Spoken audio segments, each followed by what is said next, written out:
Alors, je sais pas vous, mais les pétards, moi, c'est vraiment un truc que je supporte pas, ça me fait peur. Je sursaute, je n'aime pas ça, je sais pas comment est-ce qu'il y en a qui kiffent la période des pétards. Déjà, moi, faut que je vous explique. J'ai deux phases avec les pétards. J'ai une phase de traumatisme qui a construit la personne que je suis maintenant. Alors, comment est-ce que je suis devenue complètement traumatisée avec les pétards? C'est grâce à ma sœur. Je vous explique. C'est pas marrant. Vous allez rire. Encore à l'heure actuelle, je ris pas, mais elle va rire quand elle va. Elle est toute fière, hein. Donc, quand j'habitais encore chez ma mère et que j'étais une adolescente, insouciante, complètement insouciante, on jouait avec des pétards pirates, hein, on est tous passés par là, on en a tous mis dans des canettes, ouais, on les a vus sauter, on était tous contents, on avait l'impression d'être des rebelles. Et un jour, on était dans le jardin, là, je suis sûre que si ma sœur elle voit la vidéo, elle est déjà en train de rire parce qu'elle sait ce que je vais raconter, truc de malade, hein.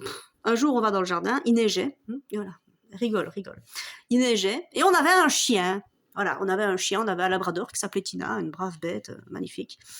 Et bon, c'était un labrador, encore une fois, c'était pas un chihuahua. Donc le chien, quand il posait sa pêche, il faisait quand même une fameuse bouse, hein. C'était un gros truc, hein. Et puis voilà, pas qu'à un moment donné, ma sœur, le chien avait calé tout près de la porte. Ma sœur pose un pétard dans la porte, et elle me, enfin, dans la bouse, et elle me dit, tu peux pas l'allumer? Donc moi j'allume le pétard, mais alors pendant ce temps-là, cette petite comique, qu'est-ce qu'elle a fait? Elle est rentrée à l'intérieur, pendant que moi je l'allume, et elle m'a renfermée à l'extérieur. Donc je vous raconte pas ce qui s'est passé, je crois que vous avez compris. Moi j'étais là, quand j'ai vu, j'étais non, laisse-moi rentrer, laisse-moi rentrer, et l'autre en train de fondre, je vous garantis, elle était là en train de descendre tous les étages tellement elle rigolait, quoi. C'était un truc de malade. Donc je vous laisse imaginer la suite, hein, ça a explosé, c'était assez traumatisant. Donc du fait, moi les pétards, ça me met un peu mal à l'aise, et toujours à l'heure actuelle, c'est un truc que je n'arrive pas à supporter.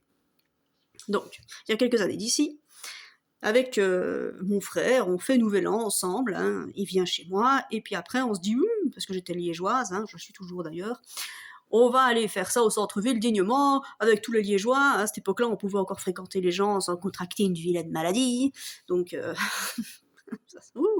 j'ai osé. Et donc je descends en ville. Les gens et les pétards, c'est un truc de malade, hein. Ils font aller des pétards toute la journée, toute la soirée, tout ça. Mais moi, à chaque fois, je sursaute. Alors, qu'est-ce qui se passe quand je sursaute? Parce que je suis là, ouais, pouah, à chaque fois, mon verre, il se vide. Voilà, un truc de malade. Donc, mon frère me dit, eh, vas-y doucement quand tu bois, toi, hein. Mais je dis, mais j'ai même pas encore bu, enfin, j'ai pas picolé, j'ai rien fait, quoi. À chaque fois qu'il y avait un pétard, à chaque fois qu'il y avait un coup de pétard, ça me faisait sursauter, et hop, mon verre. Hop, hop.